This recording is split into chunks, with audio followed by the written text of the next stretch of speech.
Thanks for the question as well and giving me the opportunity to talk about that. I think for me, the pay what I'm worth movement, it's something that I'm really passionate about. And one of the things that I've realized very recently, actually, I was on a podcast last year and went a little bit viral. And the number one comment that surprised me was that people didn't know that there was anyone actually helping them with that type of things. So I feel like increasing awareness around that and helping people figure out how to go about it is really important because for me, essentially, it's building up their confidence. It's not only just about the money and the recognition, but it's more about how they see themselves and what is the story that they are telling to themselves. So I think for me, that's something I'm really excited about, but also the personal branding. I think now I start getting more and more founders. So before I was doing it more for senior executives within organizations, but now I definitely see um, a shift and way more and more founders are interested into doing this work because they understand how that elevates the value of the company, and if they want to be sold or if they want to grow, they understand how important it is to invest in how they show up both as leaders but also as founders of their organizations. And that's another piece of work that I'm really passionate about, and I think the next few months are going to be really, really busy around that as well. Discover the future of cybersecurity, where Secure, CyberConnect and the International Cyber Expo join forces on Tuesday, the 30th September and Wednesday, the 1st of October at the Olympia, London. Join global experts, explore the latest tech, and connect with leaders from over 85 countries, all under one roof. Register for free, the link in our bio.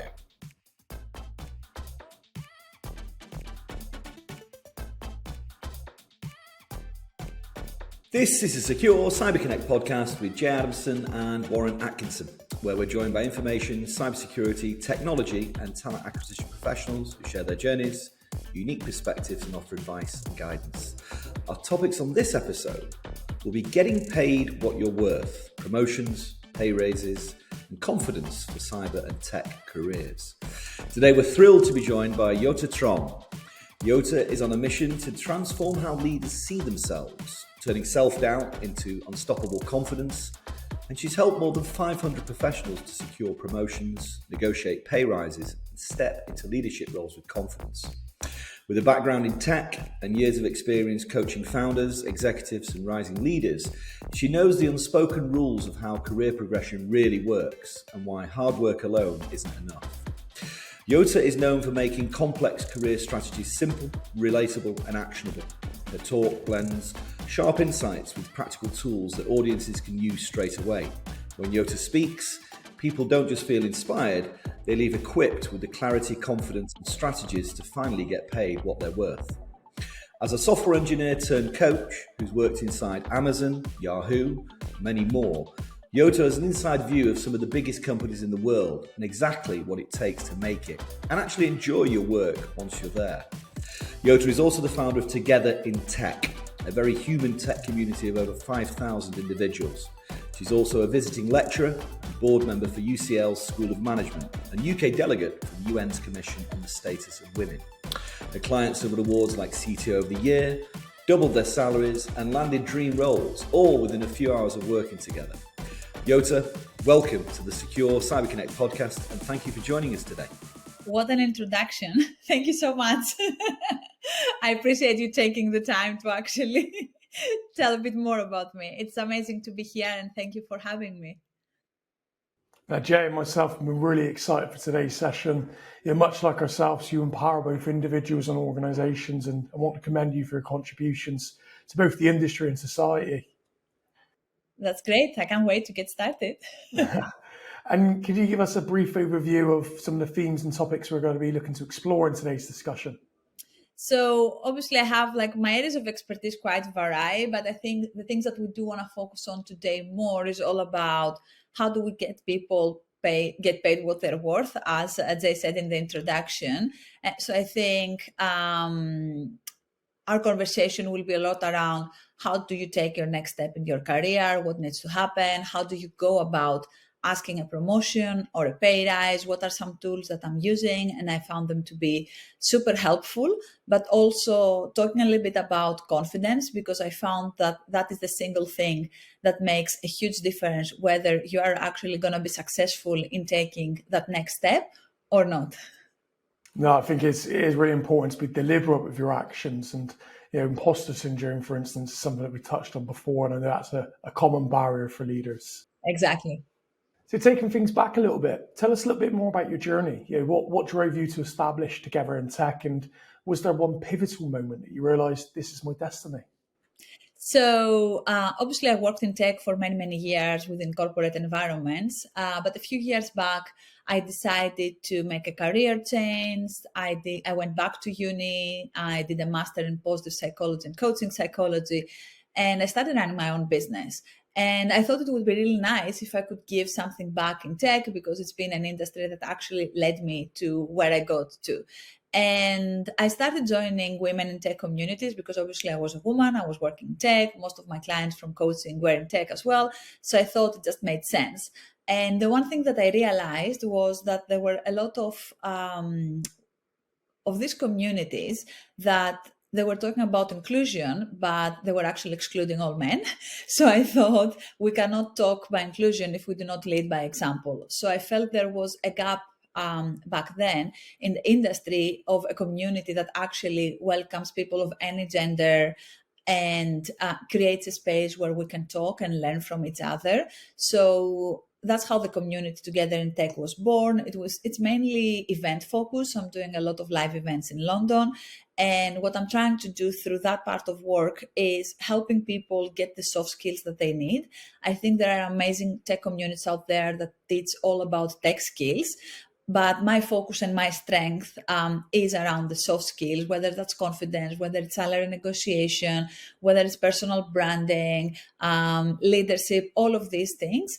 And basically, I'm trying to bring this to the people with my own take on how this should be done in tech, actually being a person in tech for so many years and understanding the industry from inside out. So it was more of an opportunity for me to give back. All my events are free. People are just free to join. They're usually sponsored by companies. And it's just really beautiful what's happening in there and how people connect. And I feel network, and we're going to talk a little bit about that later on today, but network is so important. So the more we can create these opportunities for people to get to know each other and support each other, I think it's just so valuable, and we can never have enough of that. No, I certainly agree with you. And one of the challenges that Jay and myself often hear amongst both technology and business leaders is the gaps in their professional network. Of course, amongst cross-sector collaboration, the lack of it, and community cohesion. So we do commend you and the team for what you're doing. And for the women and girls perhaps that are listening today, what influenced you? And was there perhaps a challenge earlier in your career when you first stepped into the tech space? I think, if you're a woman in tech 20 years ago, we all know what were the challenges. And also I come from Greece.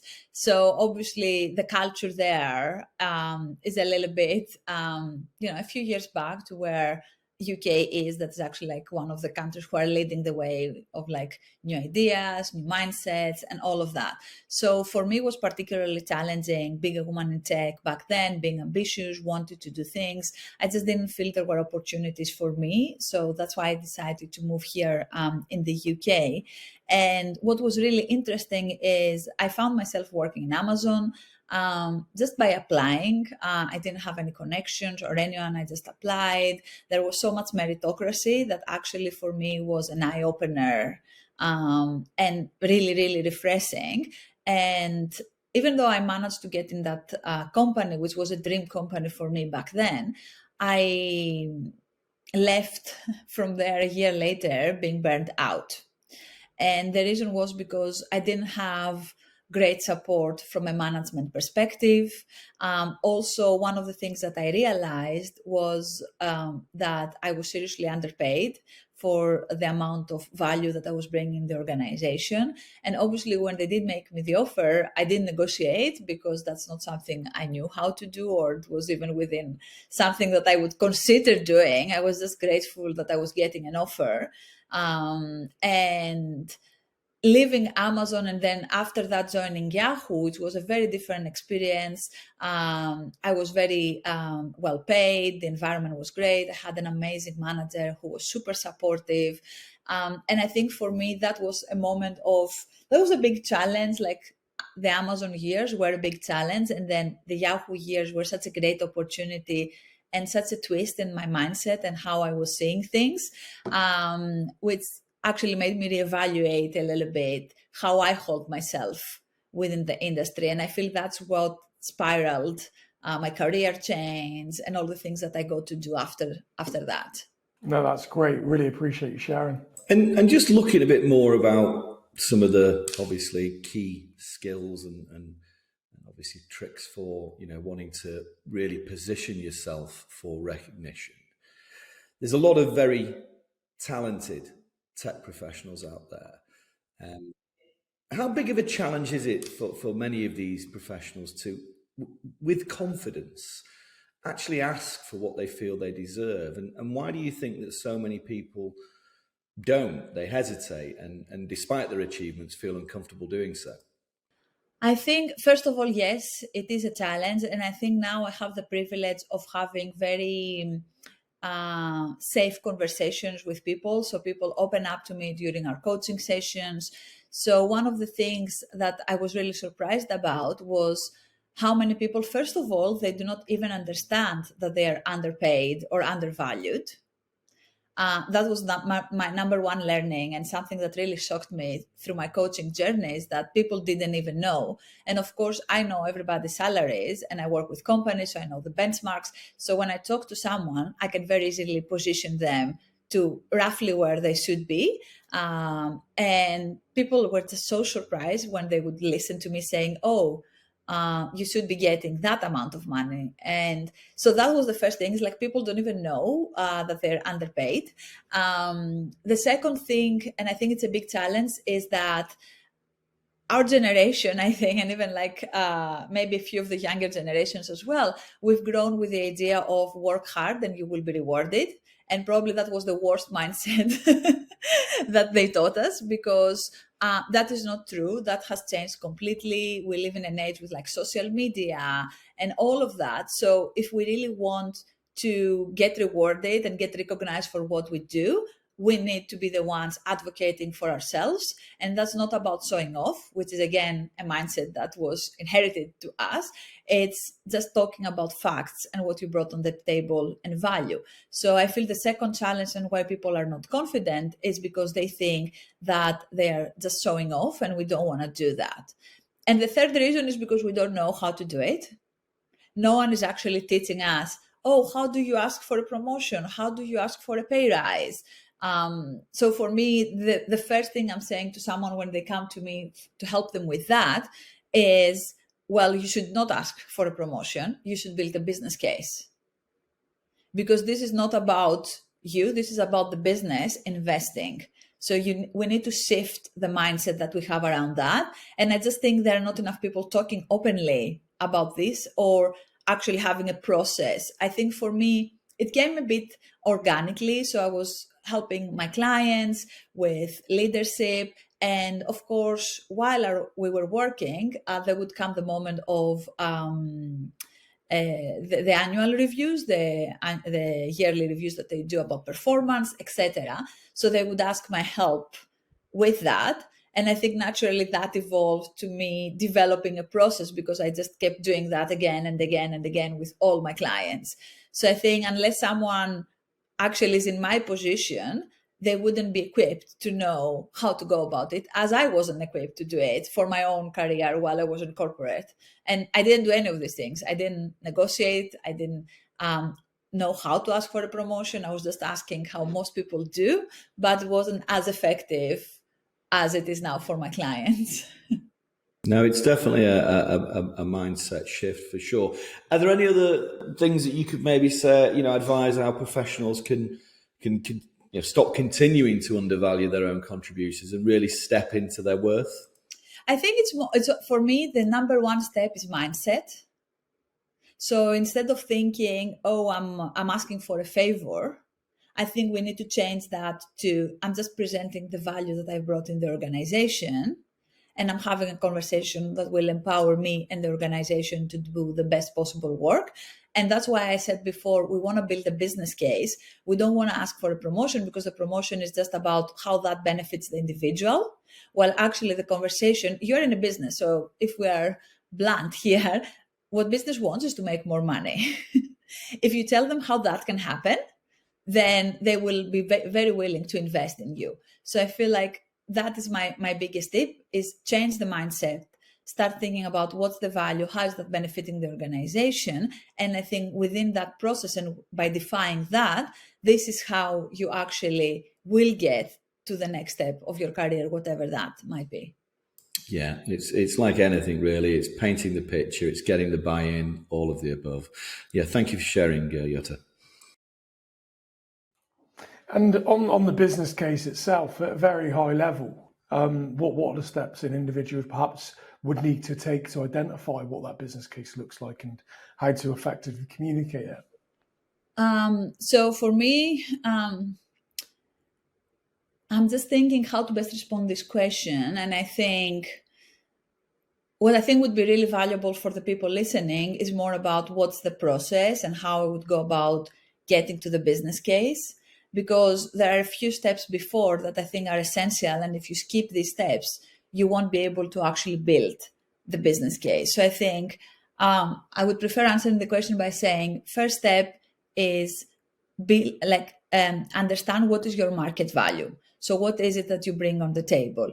And the best way to do that is by rewriting your job description.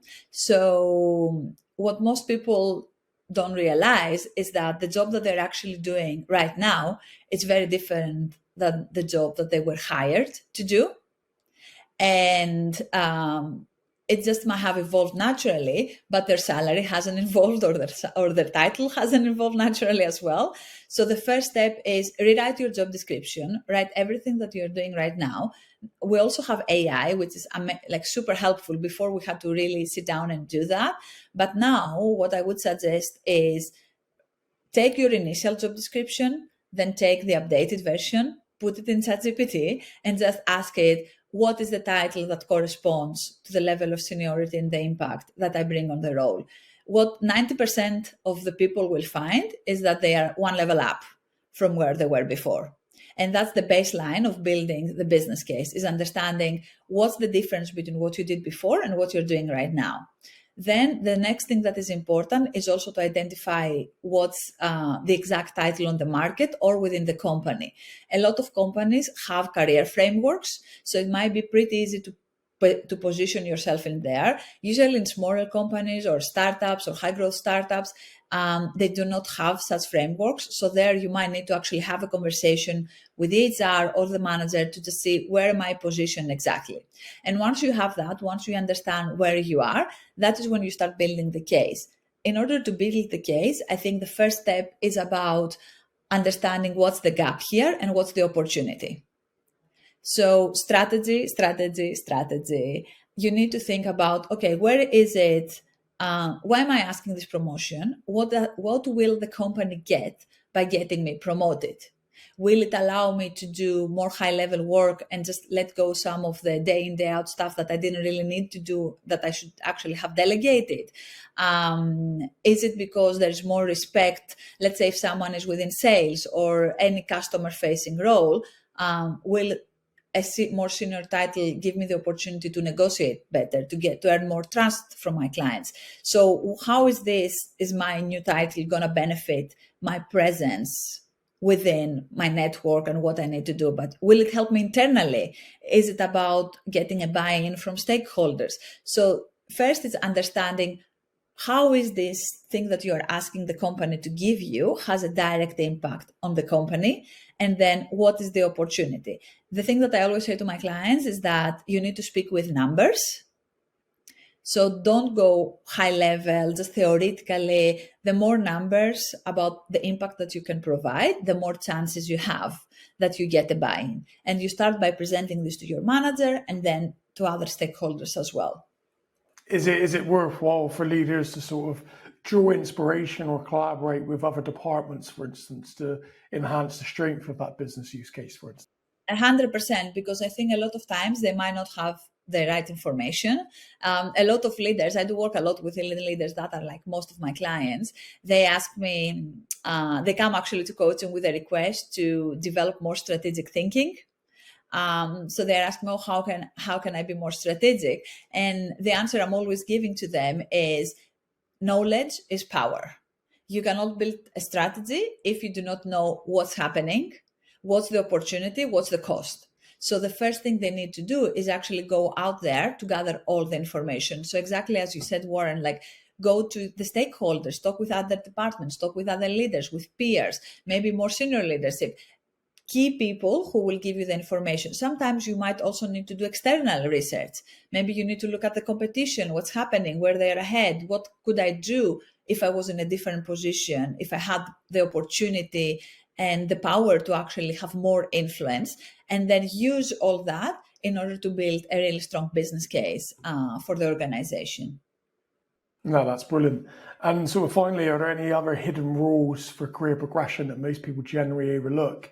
Maybe looking externally outside of an organization, for instance? For me, external is always step two, because what I've seen is like 99% of people, they don't get a promotion because they don't know how to ask for that. And they have already done so much effort to convey, to earn trust, to prove who they are, to give value. So they have done all the hard work.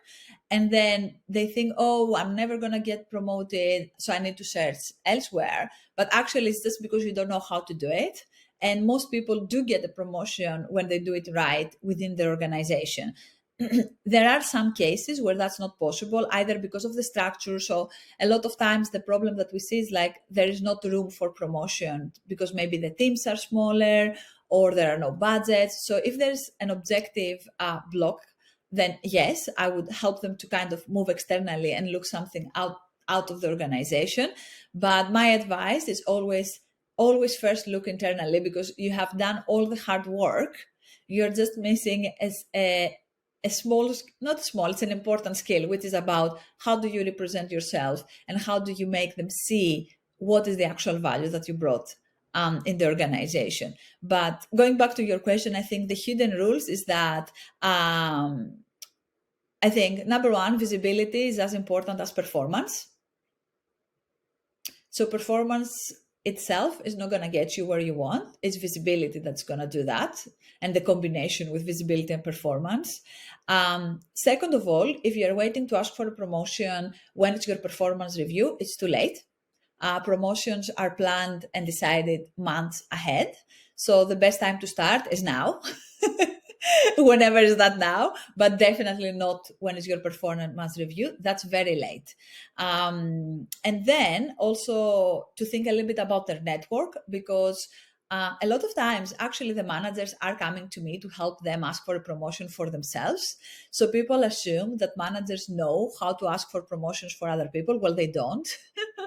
And if your manager doesn't know how to ask a promotion for themselves, then I doubt they will be able to do the same for you. So that's where other stakeholders, and being like when we think about the strategy around the promotion, one of the hidden rules is also think about who else could support you and could be your advocate. So build your network. So I would say these are probably three rules that kind of come on the top of my head. No, I appreciate you sharing there. Is there a point mentally when professionals should know they're truly ready for promotion or a raise? Is it, what would be a key point, do you think?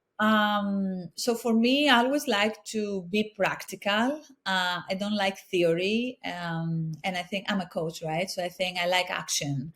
The best tool I have, and I'm happy to share with your audience as well, is creating a self-evaluation worksheet. And what this worksheet does is exactly what you just asked, answering the question, am I ready or am I not ready? How we do that? Very simple. Of course, I can go into more detail, but now I'm just going to give the general overview. Is what you need is an Excel sheet with maybe 5 columns. First column is roles and responsibilities of your current level. So where you are right now, or where you were supposed to be based on what you've been hired to do, as we said. Then next to it, one example at least for each responsibility that you might have, because they need to answer for themselves. And for me as their coach, the question is, have I actually met the expectations of what I'm supposed to do right now, or there are things missing? We want this written because visually we can very easily see, oh, there's a blank here. We haven't done that. The next column is what's the one level up, whatever it is that they want to get to the next level. Again, all the responsibilities, one row per responsibility. And then next to that, again, examples. Ideally, if we see that we're 50% and above of I have examples for things that I need to do to the next level, it means that they are 100% ready for the promotion. Of course, there are cases where people might have done 100% already of the next level, but for me, 50% up, it means I'm already performing at a level higher, but there is room for me to learn. And a lot of times, in order to learn, you need to be at that level. You cannot actually gain specific expertise if you are one level down. And leadership is a great example, like first-time managers, right?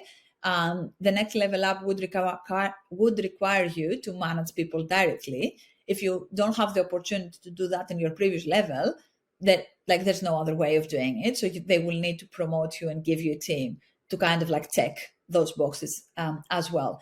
And then the last part of the evaluation worksheet is actions. So I always ask them to run this with their manager, make sure that they're on the same page, because one thing is like, I think I've done these things really effectively. And it's another thing, oh, my manager also agrees and acknowledges that, yes, actually I'm taking those boxes. And then for wherever there's a discrepancy or something hasn't been done, then with their manager, they need to decide on actions, because a lot of times they might need the enablement of the manager in order to get involved in a specific project that will give them a skill or the visibility or whatever it is that they might need. So for me, it's really, really practical, and I want to say it both written and visual. And I want them, I think the most powerful thing is them saying it written and visual and be like, oh, I'm actually doing all of these things and I hadn't realized. And that's kind of like most of my clients have this reaction when we finish the evaluation worksheet, that they cannot believe that they have already been doing all of those things. And they're like, oh my God, why didn't I ask for a promotion already? I have been doing all these things for so long. So yeah, that's how I would go about that. Absolutely. And do you think that unseen mistakes, silently holding back people's careers? Yeah, being silent, not talking about what you do. The thing that I started, like that's how we started with, I think the conversation is like not creating visibility for yourself and awareness about your value and what you bring on the table. So I think that's probably the biggest mistake people do. And then the second mistake is they're not asking. I've heard so many people telling me, oh, I'm afraid they might fire me if I ask for a promotion. I'm like, no one got fired because they asked for a promotion. They might not give you the promotion, but they're definitely not gonna fire you. I'm working with a CTO for quite a few years now, and I've been running a few programs around confidence for the people of the organization under the CTO. And the first thing that this person is always telling me is, I don't think someone is ready for a promotion unless they come and ask for it. So I think that says everything. Because if you want to be perceived as senior, you actually need to behave as more senior. So if you do not have the courage to stand for yourself, to ask what you're worth, then how do you expect people to trust you to do that for someone else, for a team or for an organization? So I think that's a show of confidence, but also that's a show that you do have the ability and what it takes, the courage or confidence, all of that. And this is a proof of seniority. This is the biggest proof you could actually give. If you're afraid to ask, then I mean, how will people trust you to do the work and give you more responsibility? Well, some great points there. And are there any other myths that you want to address when it comes to career mistakes or pitfalls, for instance? A good example is, should people be waiting 12 months to ask for a pay rise? Is it too early? Is it too late? So first of all is that they need to wait until the performance evaluation. It's what I said before. That's totally wrong. The ideal timeline is at least 3 months before. And why is that? There's a specific reason why I'm saying this, is because if there are things that you are missing from the next level, you need to have enough time to get them done by the time they evaluate your case. If you have the conversation and you learn about the gaps during the performance evaluation, you will have to wait until your next one to do this. So that's the first thing. Second myth, I think, is like, my manager knows what I do. Well, not always. Actually, in most cases, managers are so busy that they really don't know what you're doing day in, day out. I did have cases of clients, and I have testimonials, so people can go on my website or LinkedIn testimonials and have a look on what people are writing. But just because we did the self-evaluation worksheet and we showed it to the manager, we had an immediate promotion without having to do anything else, because the manager was just so busy. It was a high growth company. They hadn't even realized how many things the person was doing. And just by telling, oh, these are all the things I do, that was enough to convince them to give them a promotion. So I would say these probably are some of the common myths. And of course, all the things that I mentioned already about, I might be fired if I ask for a promotion, I will work hard and I will be recognized. So I feel like all these fall under the same category. No, most definitely. And we certainly see that fear driving a lot of people, especially when it comes to potentially losing their job, for instance, if they speak up or ask for a better remittance for their responsibilities and their accountability. But ultimately, if you were to leave an organization, that's going to come at a significant cost. I think we value it around about sort of 3 to 4 months worth of revenue if someone's to leave. But also the thing is, like, I feel like one of the things that I feel plays a role in that is also how the current job market is. So a few years back, I'm here in the UK for 15 years now. And when I came here, they were begging you to go for a job. And in every new job I would go, I would make 10K more without even negotiating. And that is because there was so much more demand than offer. Now this dynamic has changed. It actually is exactly the opposite than it was before. So companies know that they can find the best talent and the talent that fits exactly in the job description that they want, that they're recruiting for. So I feel that makes people even more nervous to ask for more money or a better title. But I think they should they should have trust in themselves and the value that they bring. And yes, there are a lot of people in the market, but really good people are not that many. So if you're really good at what you do, there is always a position. I don't have any of my clients who haven't found a job. It might have taken a bit longer, and I think we're a bit spoiled, especially in the UK, where you would get a job in a week. Now that won't happen. I'm sorry to break it to you, but you will need more time, and actually you will need to get out of your comfort zone. We see a lot about the secret or the hidden job market, which is all about network. Jobs are not even posted and all of that. So I think you will need to be more creative and more proactive rather than waiting for the role to come to you. But there are positions out there, and there are positions in some amazing companies. So, and also I think if you feel undervalued, can you really give the best version of yourself? I mean, we're spending at least 8 hours a day in a company. I think it's really bad if we don't feel recognized. We know from research, but also from practice, that the number one motivator is not money. The number one motivator is recognition. And I see like a lot of people are leaving because they just feel not recognized. Of course, money is a part of recognition, but it's not the only recognition that we can get. And on that, very briefly, how can someone escape a role that doesn't align with their long-term goals? I think a lot of times when we work in corporate, we let our career happen to us, and opportunities just come. And then we take one, we're like, oh, that was a great opportunity. Let me do this and let me do that. And then 10 years later, our career is somewhere that we haven't chosen. And it was just because we were just taking whatever was coming. I think it's really powerful if we're intentional about where we need to go. And I think for me, that came more from entrepreneurship and building my company and have specific aspirations and goals of where I want to get it to, but also because I have to be really intentional. I decided to do a career change in order to be happy and fulfilled and motivated. So I need to be really mindful about my choices just to make sure I will keep the same level of happiness in my life. So, but I think in corporate, that's not something that we usually do.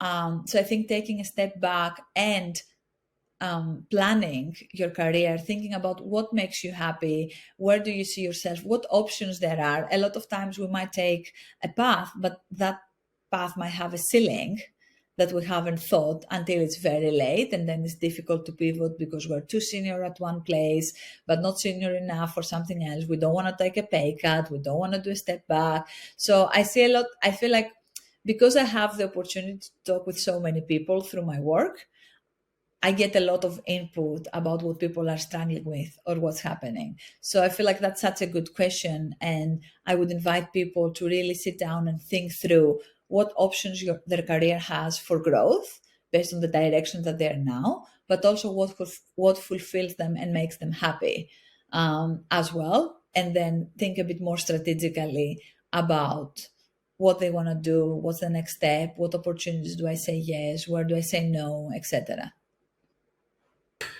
And just looking at people who are looking to advance their careers in terms of long-term growth and move into leadership, how, I suppose, let's talk a little bit more about what it takes to step into a leadership role, and certainly, do it with confidence and have the influence. And how can someone lead effectively if they've not actually, got the official title? So I think, first of all, if you don't have the title, it's almost impossible to lead because you will have an issue with dynamics and respect. So maybe you have influence, but if you don't have the title, I think it's a really challenging spot to be, and especially if you haven't led before. What a big belief actually of mine is that leadership is a career change, is not a promotion. Because whatever made you a great individual contributor, it would make you a horrible leader. So all the attention to detail that you need as an individual contributor.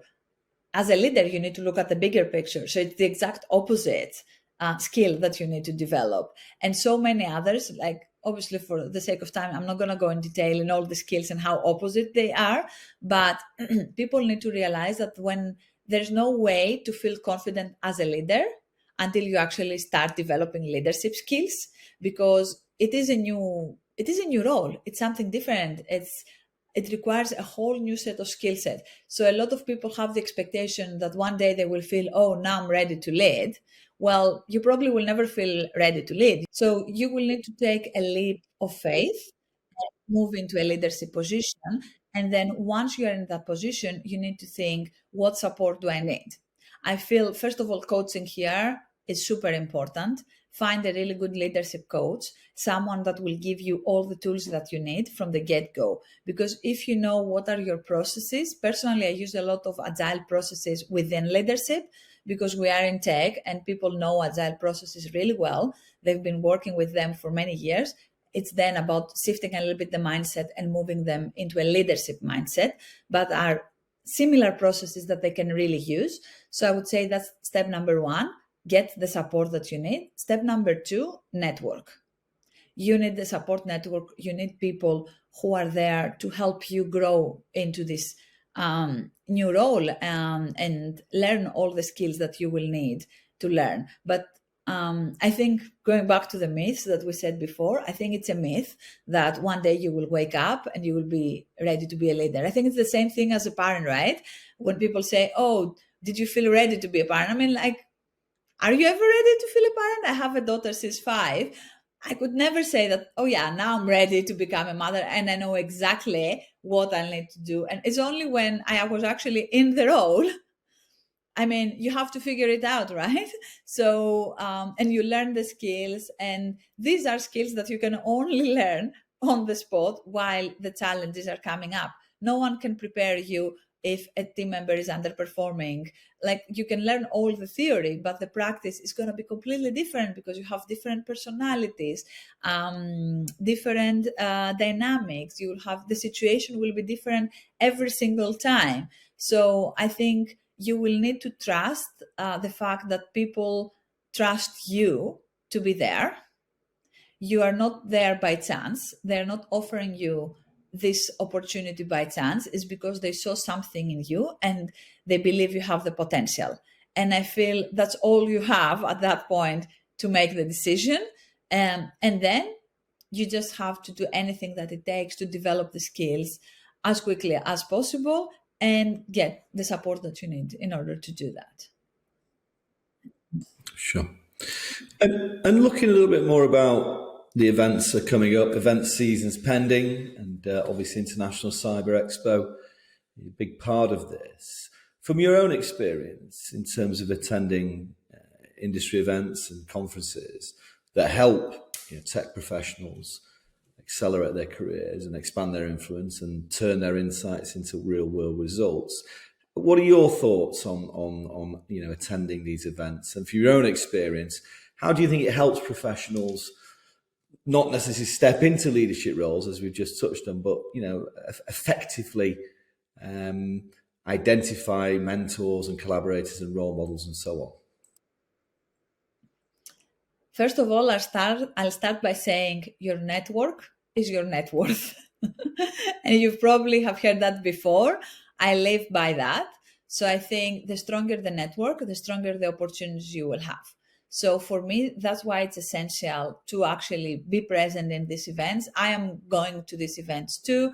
I am hosting sometimes these events just because I think network is the number one thing that people should invest. I always say that you cannot be a senior leader if you don't have a strong network and a strong personal brand. And I feel these are two skills that people always think, oh, that's not so important. Well, I think it's fundamental. And that's one of the reasons I focus a big part of my work exactly in helping people with these two specific skills. So for me, first of all, there's no question about the value and why it's important to join these events. But I think what's even more important is to go prepared, because you can join these events, but actually nothing might come out of it. And that is because you're not intentional. So for me, intention and preparation are two very, very important words here that are essential in order to make the most out of this opportunity. So before I go in an event, I always do my homework. I always look at who are the people I want to connect, who are the companies I want to connect, why do I want to connect with them, why is it important? And then when I'm going to these events, I already know, I have a plan. I'm not going there blindly and thinking, oh, let's see what might happen. I mean, time is really valuable and we're all struggling with time. So we need to be really intentional if we want to make the most out of that. And then the other thing, when we are in the event, I think most people are rushing too much to ask for something, while I think we should be rushing to give without asking. So most people go there with a request. I believe that we should go there with curiosity to learn about the person that is in front of us, and we have way more to earn if we're the one giving and offering and supporting help. Then people will just naturally ask us the question, oh, that was super helpful, what can I do for you? Instead of going there and feeling people that you see them as an opportunity and you're going for it. So and that's the reason you're going there. So I think I think like that's why it's so important to, first of all, to be in a place where you can build that network and where people with common interests can be there, and then have interesting conversations, connect with people, be curious about people, and then it's when you have the biggest opportunities will come to you. And it touched on it to quite a bit in your last answer, but One quick tip for a first-time attendee versus an experienced attendee. What would you give them?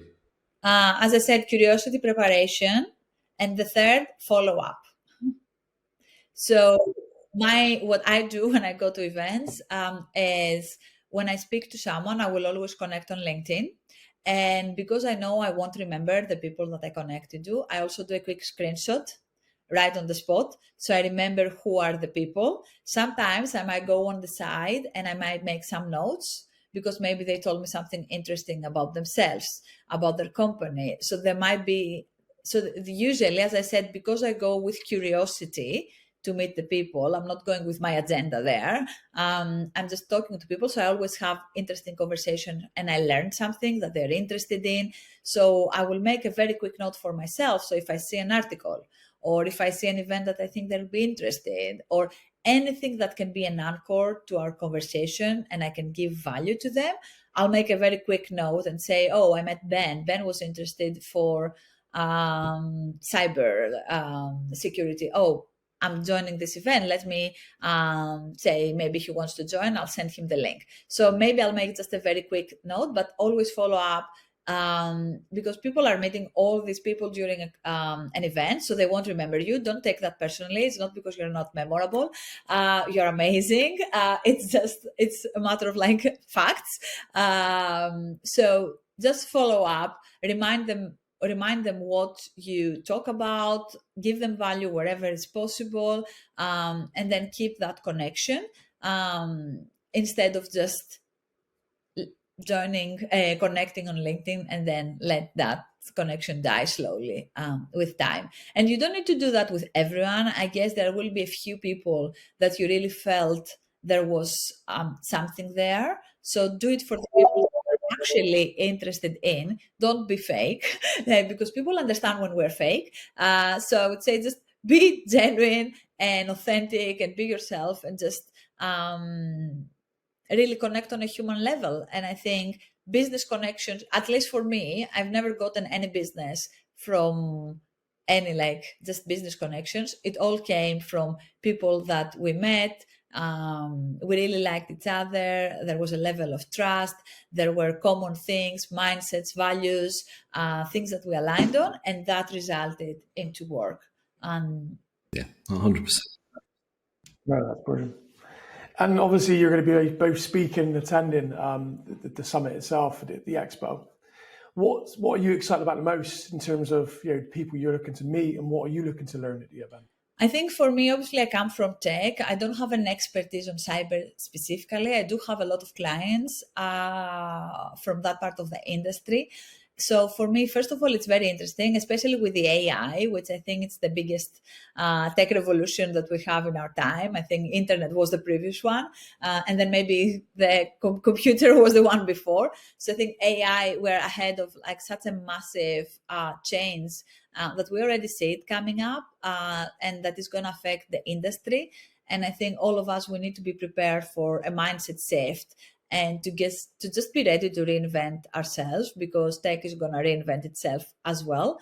So I'm really curious to see how people within that section are actually adopting AI, what are the opportunities, what are the fears, and all of that. So definitely that's something that I'm looking forward to attend a few talks around that and just see what's happening now at that part of tech.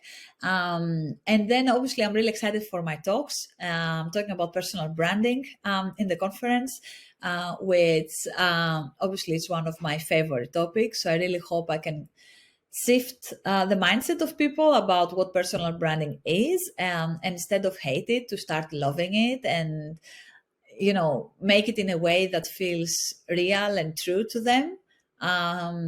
So definitely the talk is also something that I'm very keen. No, we're really looking forward to your talk. Me too.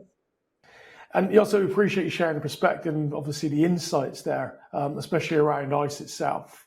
Now, could you share more about your vision, mission, and purpose around Together in Tech, and what your plans are for your initiatives moving forward? Of course, thanks for the question as well and giving me the opportunity to talk about that. I think for me, the pay what I'm worth movement, it's something that I'm really passionate about. And one of the things that I've realized very recently, actually, I was on a podcast last year and went a little bit viral. And the number one comment that surprised me was that people didn't know that there was anyone actually helping them with that type of things. So I feel like increasing awareness around that and helping people figure out how to go about it is really important, because for me, essentially, it's building up their confidence. It's not only just about the money and the recognition, but it's more about how they see themselves and what is the story that they are telling to themselves. So I think for me, that's something I'm really excited about, but also the personal branding. I think now I start getting more and more founders. So before I was doing it more for senior executives within organizations, but now I definitely see a shift, and way more and more founders are interested into doing this work, because they understand how that elevates the value of the company, and if they want to be sold or if they want to grow, they understand how important it is to invest in how they show up, both as leaders but also as founders of their organizations. And that's another piece of work that I'm really passionate about, and I think the next few months are going to be really, really busy around that as well. No, that's brilliant. And are there any charities, special interest groups, or any initiatives that you're associated that you want to shine a light upon? Obviously, Together in Tech, everything that I do, as I said, is for free. So I'm doing a lot of events, and I will be doing quite a few in the next year. So for me, I think that's my way, as I said, of giving back in the industry and helping people any way that I can. Unfortunately, I do not have a lot of time to do other stuff because that already is a lot of work. So I do collaborate very often with like different, as you said, charities, Girls Who Code, etc., all of that. But I feel like all my volunteering, non-profit work goes within Together and the events. No, that's brilliant.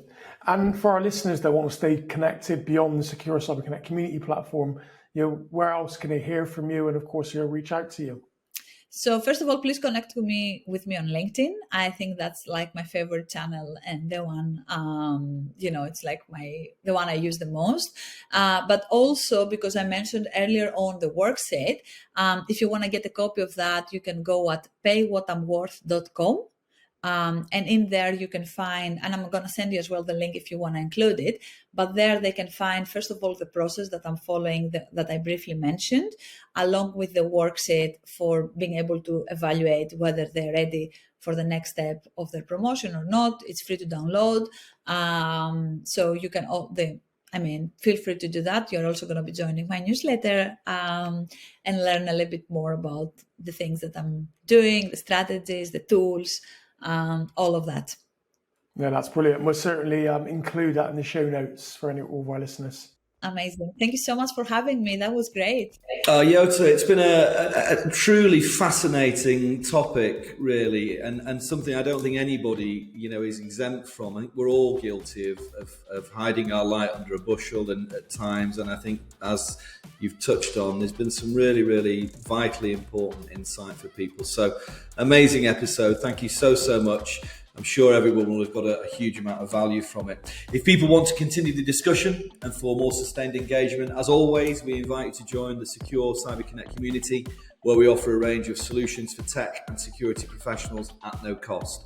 Expansive community access, mutual mentoring, online networking, exclusive interviews with incredible insights such as this one, with panel discussions, live events and masterclasses coming throughout 25 and beyond. Thank you so much, everybody, and thank you, Yota, once again. It's been a pleasure having you.